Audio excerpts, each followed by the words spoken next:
Hi friends, welcome to RK family vlogs. இன்றைக்கி last 2-3 டேஸாக என்ன நடந்தது அப்படின்றத இந்த விளாகில் பார்க்கலாம். வீடியோக்குள்ளே போகிறதுக்கு முன்னாடி இப்போ தான் நம்ம சேனல் ஃபஸ்ட் டைம் பார்க்குறீங்க அப்படின்னா சேனலை மறக்காமல் சப்ஸ்கிரைப் பண்ணுங்கள். அப்படியே பக்கத்தில் இருக்க பெல் பட்டன் கிளிக் பண்ணுங்கள். அப்போ நான் வீடியோ போட்டதும் உங்களுக்கு நோட்டிஃபிகேஷன் வரும். வீடியோவை மிஸ் பண்ணாமல் பார்ப்பீங்க. வாங்க இப்போ விளாகை கண்டினியூ பண்ணலாம்.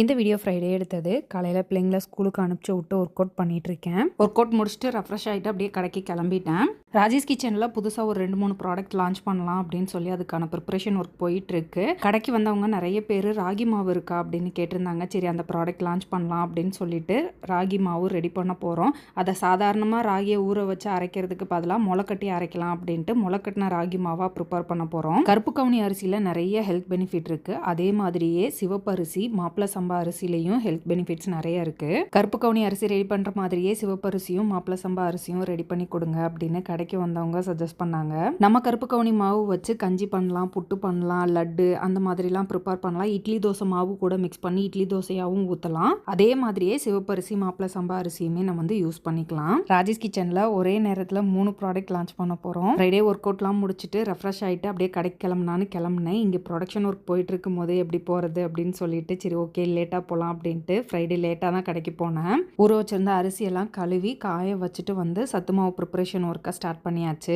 ராஜேஷ் கிச்சனில் ப்ரொடக்ஷன் ஒர்க்கும் பிஸியாக இருக்குது. அங்கே கொரியர் பேக்கிங் ஒர்க்கும் பிஸியாக போயிட்டுருக்கு. 2 பக்கமுமே ரொம்ப பிஸியாக போயிட்டுருக்கனால தான் என்னால் சரியாக வீடியோஸ் எடுத்து கொடுக்க முடிய மாட்டேங்குது.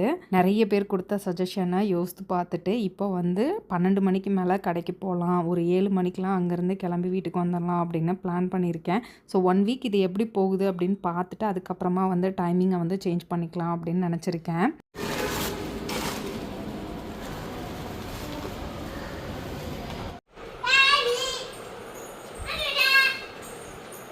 வந்துட்டியா?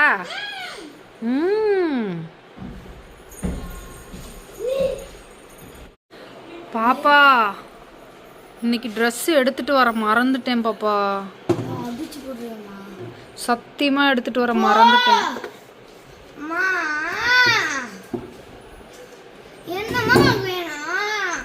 ஒண்ணுமே வேணாம் எனக்கு.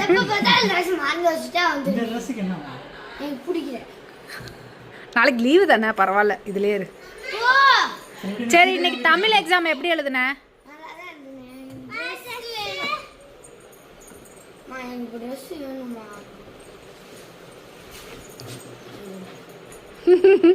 அம்மா உன்னை பிராங்க் பண்ணேன். போங்க போய் மாத்து போ. இன்றைக்கி சத்யாக்கா லீவு. கொரியர் அவங்க தான் பேக் பண்ணுவாங்க. சரி, அவங்க லீவுன்றனால நம்ம பேக் பண்ணலாம் அப்படின்னு சொல்லிட்டு கொரியர் நான் தான் பேக் பண்ணிகிட்ருக்கேன். கொரியர் பேக்கிங் நம்ம வீட்டில் வச்சு பண்ணிகிட்டு இருக்கும் போது நமக்கு சண்டே கொரியர் ஆஃபீஸ் லீவு அப்படின்றனால சண்டே எல்லாருக்குமே லீவு. இப்போ ஷாப் ஓப்பன் பண்ணதுக்கப்புறம் சாட்டர்டே சண்டே கஸ்டமர்ஸ் வர்றாங்க அப்படின்றனால நம்ம சாட்டர்டே சண்டே ஒர்க்கிங் டேஸ் வச்சுருக்கோம். வாரத்தில் ஒரு நாள் வீக் டேஸில் ஒவ்வொருத்தரும் மாற்றி மாற்றி லீவ் எடுத்துப்பாங்க. எமர்ஜென்சி சாட்டர்டே சண்டேல லீவு வேணும் அப்படின்னாலும் மாற்றி மாற்றி எடுத்துப்பாங்க. இந்த வீடியோ சாட்டர்டே எடுத்தது. சாட்டர்டே சண்டே கயல் கண்மணிக்கு லீவு. கடைக்கு வரீங்களா அப்படின்னு கேட்டேன். இல்லைம்மா நாங்கள் வரலை அப்படின்னு சொல்லிட்டாங்க. ஆக்சுவலாக இன்றைக்கி கடையில் வந்து ஷடவுனு. அது நேற்று ஈவினிங்கே எங்களுக்கு தெரிஞ்சிருச்சு. கடையிலேயே அவங்க பேசிக்கிட்டாங்க, இன்னைக்கு ஷடவுன், அதனால் கடைக்கு போகக்கூடாது அப்படின்னு. வீட்டில் பன்னீர் இருந்தது. பிள்ளைங்க பன்னீர் கிரேவினா ரொம்ப விரும்பி சாப்பிடுவாங்க அப்படின்றனால பன்னீர் கிரேவி பண்ணி சப்பாத்தி ரெடி பண்ணேன். காலையில் பிரேக்ஃபாஸ்ட்டுக்கு சாப்பிட்டாங்க. மதியம் லஞ்சுக்கும் அதுதான் வேணும்னு சொல்லிட்டாங்க. பிள்ளைங்களுக்கு எல்லாம் ரெடி பண்ணி கொடுத்துட்டு நானும் கடைக்கு வந்துட்டேன். இன்றைக்கி ஷடவுன் அப்படின்றனால காலையிலேருந்தே கரண்ட் இல்லை. கடையில் யூபிஎஸ் போட்டிருக்கோம். யூபிஎஸ் வந்து 3 மணி வரைக்கும் மட்டும்தான் ஒர்க் ஆச்சு. அதுக்கப்புறம் யூபிஎஸும் கீக்கின்னு கத்த ஆரம்பிச்சிருச்சு. அதுக்கப்புறம் வந்து ஃபேனு லைட்டு அப்படின்னு ஒவ்வொன்றா ஆஃப் பண்ணிவிட்டு சிஸ்டமையும் ஷட் பண்ணிட்டோம்.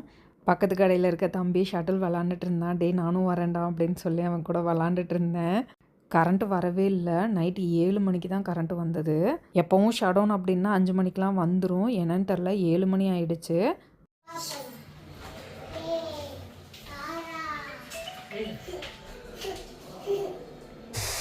இந்த வீடியோ சண்டே எடுத்தது. கமல் சண்டே மார்னிங் வந்துட்டாங்க.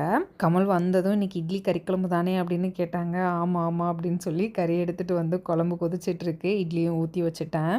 புரட்டாசி மாதம் ஸ்டார்ட் ஆயிருச்சு. நிறைய பேர் புரட்டாசி விரதம் இருப்பீங்க. எங்கள் வீட்டில் நாங்கள் வந்து புரட்டாசி விரதம்லாம் இருந்ததே இல்லை. ஆனால் அத்தை வந்து புரட்டாசி விரதம் இருப்பாங்க. அத்தை எங்களுக்கு கறி எடுத்து கொடுத்துருவாங்க. அவங்க மட்டும் விரதத்தில் இருப்பாங்க. காலையில் எந்திரிச்சு படிங்கம்மான்னு சொன்னதுக்கு ஒருத்தி டிவி பார்த்துட்ருக்கா, ஒருத்தி படிச்சுட்டு இருக்கா. டிவி ஓடும்போது எப்படிம்மா படிப்பீங்க அப்படின்னேன். அம்மாம்மா எப்போ இருந்தாலும் சாப்பிட தானம்மா போகிறோம், சாப்பிட்டுட்டு அப்புறமா டிவி ஆஃப் பண்ணிக்கிறோம் அப்படின்னாங்க. சரி ரெடி ஆயிடுச்சு, டக்குன்னு சாப்பிட்டுட்டு அப்புறமா உட்காந்து படிங்க அப்படின்ட்டேன். பிள்ளைங்க சாப்பிட்டு முடிச்சதுமே நாளைக்கு எக்ஸாமுக்கு படிக்கணும் அப்படின்னு சொல்லி அவங்கள படிக்க உட்கார வச்சுட்டு துவைச்ச துணி எல்லாத்தையும் மடித்து வச்சிடலாம் அப்படின்னு சொல்லிட்டு மடித்து வச்சிட்ருக்கேன். ரொம்ப நாளாக கையில் துவைக்க வேண்டிய துணியை பெண்டிங் வச்சுட்டே இருந்தேன். ஸோ அதை எல்லாத்தையும் நேற்று துவைச்சி போட்டிருந்தேன். இன்றைக்கி காஞ்சிருச்சு, எடுத்து மடித்து வச்சாச்சு. 12 மணிக்கு மேலே கடைக்கு கிளம்புறது. ஓரளவுக்கு இந்த மாதிரி வீட்டில் நான் செய்ய வேண்டிய வேலைகள், சின்ன சின்ன வேலைகளை செஞ்சு முடிச்சிடுறேன். இப்போல்லாம் முடிஞ்சால் இன்னும் கொஞ்சம் கூட லேட்டாக போகலாம் அப்படின்னு தான் நான் டிசைட் பண்ணியிருக்கேன். பிள்ளைங்களோட ட்ரெஸ்ஸு நல்லா புசு புசுன்னு இருக்க ட்ரெஸ்ஸை மட்டும் இந்த மாதிரி பெரிய டிரான்ஸ்பரண்ட் பேக்கில் போட்டு எடுத்து வச்சுருவேன். இதனால் நல்லா அமுக்கி அமுக்கி வச்சிடலாம். நமக்கு வந்து ஸ்பேஸும் கொஞ்சம் மிச்சமாகும் அப்படின்றனால இந்த மாதிரி பண்ணுறேன். அதுவும் டிரான்ஸ்பரண்ட் பேக்காக இருக்கனால எந்த ட்ரெஸ்ஸு எதில் இருக்குது அப்படின்றது நல்லாவே தெரியும். ட்ரெஸ் எல்லாம் மடித்து வச்சுட்டு பிள்ளைங்களை கொஞ்சம் நேரம் படிக்க வச்சுட்டு அதுக்கப்புறமா தான் கடைக்கு கிளம்புனேன்.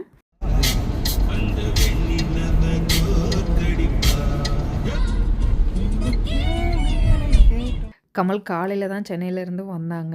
இன்றைக்கி பிஎன்ஐயில் வந்து ஷட்டில் டோர்னமெண்ட் நடக்குது. கமலும் கேமில் பார்ட்டிசிபேட் பண்ண போகிறாங்க. பாவம் அலைச்சல், டயர்டு வேறு, எப்படி தான் விளையாட போகிறாங்கன்னே தெரியல.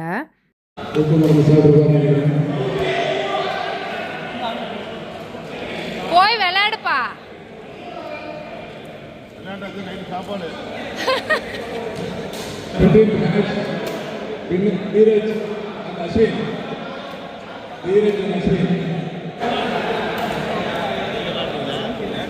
எனக்கு ஷட்டில் விளையாடுறதுனா ரொம்ப பிடிக்கும். பட் அந்த ப்ரொசீஜர் எதுவுமே வந்து எனக்கு தெரியாது. கமலுக்குமே அப்படி தான். கமல் கொஞ்சம் விளையாடுவாங்க. நானும் கமலும் வீட்டில் விளையாடுவோம். பட் எங்களுக்கு அந்த ப்ரொசீஜர் எப்படி அதெல்லாம் எதுவுமே தெரியாது. கமல் வந்து ரொம்ப ஸ்ட்ரகிள் பண்ணாங்க.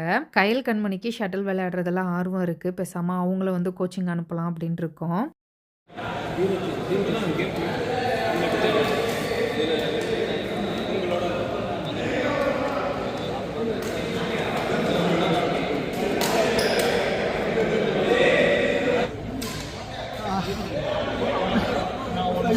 தோத்துட்டேன். சாவ போறேன். சாக போறியா? கமல், மேட்ச் எப்படி போச்சு? 2 ரவுண்ட் முடிச்சிட்டோம்ல. பட்டையை சாத்திட்டோம்ல. அடி தூள். பட்டையை கிளப்பியாச்சு.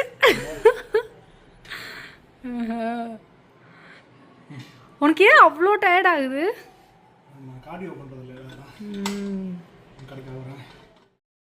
இன்னைக்கு காலையிலேருந்து ஈவினிங் வரைக்குமே மேட்ச் நடந்துட்டு இருந்தது. கமல் காலையிலேயே 2 மேட்ச் விளாண்டு முடிச்சு தோத்துட்டாங்க. பரவாயில்ல, 2 நாள் தூக்கம் இல்லாமல் ட்ராவல் பண்ணிட்டு வந்த டயர்டோட கமல் வந்து அந்த 2 மேட்ச் விளாண்டதே பெரிய விஷயந்தான்.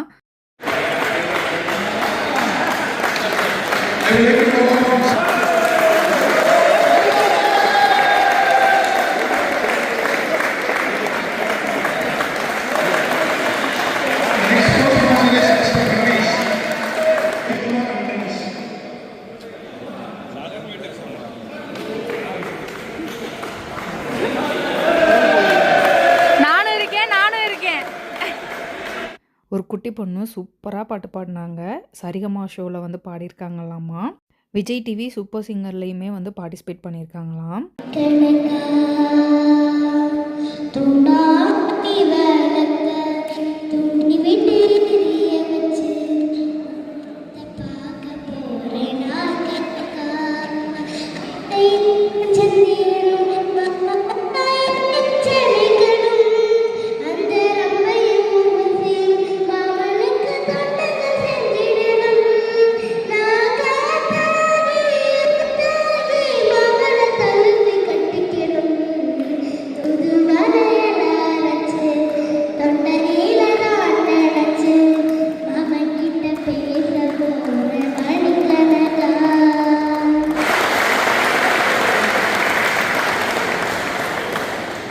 வெரி சூப்பர் பாப்பா.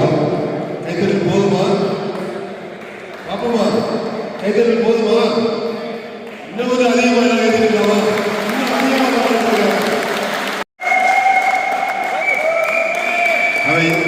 லோகேஷ் எத்தனை காக்கா பிச்சா சத்தம் பத்துமா? அது பிச்சை காக்கிட்ட சத்தம் பத்துமா?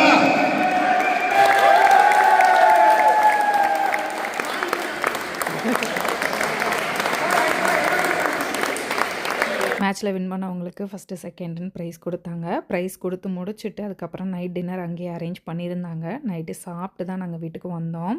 இன்றைக்கி கமல் டே ஃபுல்லாக இங்கே தான் இருந்தாங்க. நான் கொஞ்சம் நேரம் இங்கே, கொஞ்சம் நேரம் கடையில் அப்படின்ட்டு இருந்தேன்.